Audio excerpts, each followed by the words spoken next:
All right, guys. So on today's episode of Tombstone Tea, we are at Burr Oak Cemetery. Now, so far we visited Lincoln, we visited Oakwood Cemetery.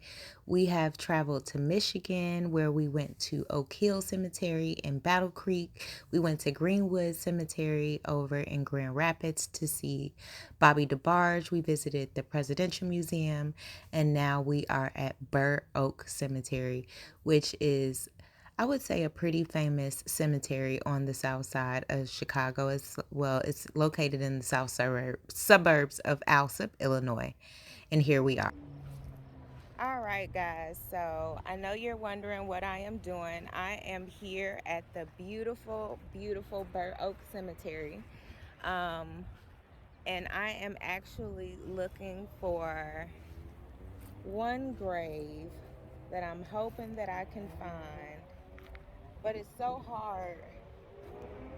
My goodness, it's so hard because all of the graves are a little overgrown, but I'm hoping that we can find this one because it's actually the grave of a pretty famous person. So let's keep looking, and let's see. Now, don't mind me if I slow this part down a bit because I definitely wanted to make sure that I let you guys know that Burr Oak is absolutely immaculate. The grounds were absolutely beautiful. They definitely have taken very good care of the graves here at Burr Oak Cemetery.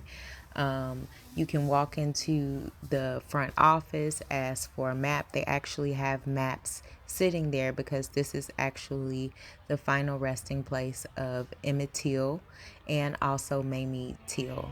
And the grave that we are about to see, also, we are looking for Dinah Washington's grave, who was the queen of the blues. And then also, we are going to visit the grave of Carl Hansberry, which is, if you've ever seen A Raisin in the Sun by Lorraine Hansberry, that's her father. And if you know the story of A Raisin in the Sun, that's actually based on her life growing up. So just rock with me, roll with me, and let's learn some history.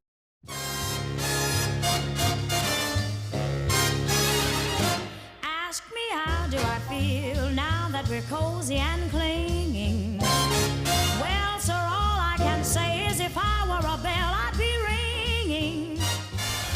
All right, you guys, it took me a while to read the paper, so I apologize, but here we are at the grave of Dinah Washington, the queen of the blues.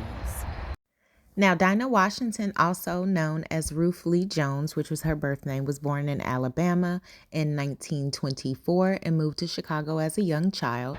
She started off in gospel and actually sang at her local church and in the Sally Martin Gospel Singers group until she actually won a talent contest at the age of 15, at which she started performing at clubs with Fats Waller and Billie Holiday.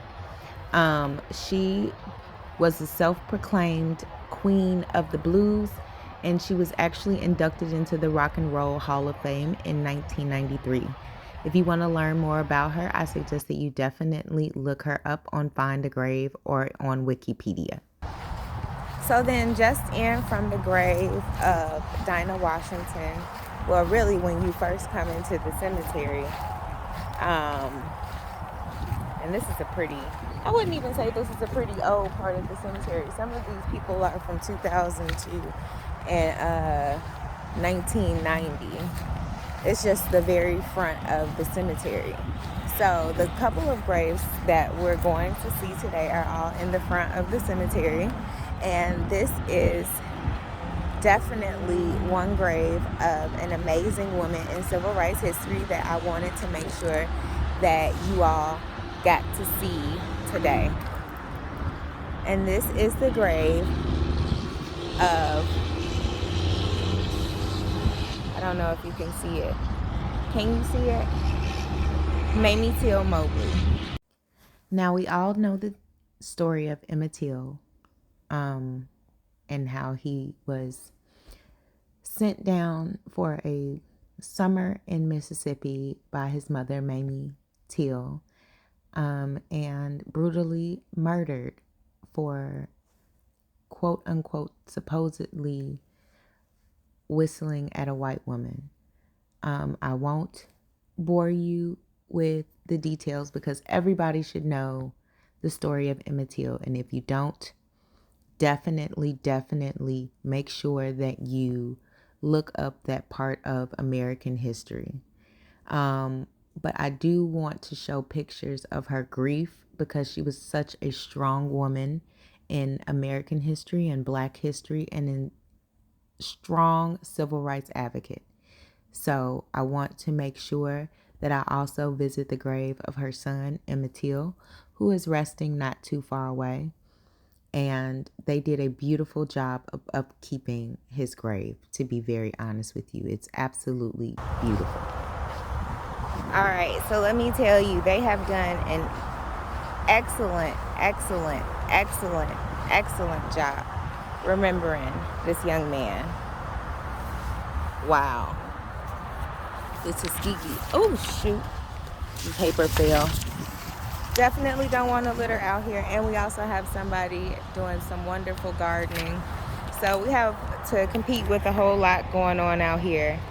But here we are visiting the final resting place. Oh, this is just absolutely gorgeous, you guys. Look at all of the memorials that people have left. What is that, a little baseball? There's a chain back there. A couple balls. A Tuskegee Airman coin.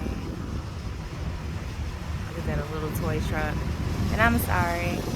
He's doing an excellent job gardening though, guys. So we can't fault him for that. Look at this. And does this lift up? Oh no, it doesn't lift up. No, I'm assuming that it used to lift up. Maybe it doesn't lift up anymore.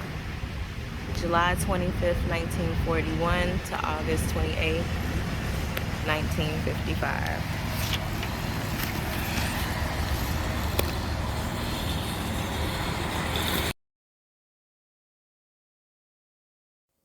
All right, guys, and this last one is for the ladies in the cemetery office.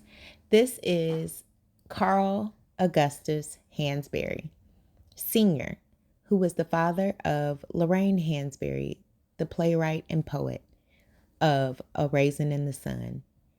And it was actually based on his experience as a political activist and a real estate developer.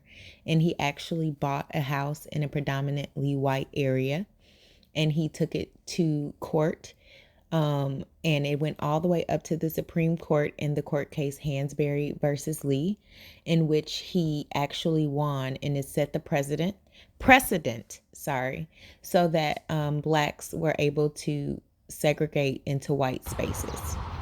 So I definitely wanted to make sure that I got out here to find the grave of Carl Hansberry Sr., especially because I'm a political science major, and I hope that you all Google it and learn something as well. And this was a wonderful episode at Burr Oak Cemetery. I hope that you all definitely get out, check it out, and see all of the people that I got to see. And it's pretty easy to find them. So I hope that you all enjoyed this episode of Tombstone Tea and have a wonderful night.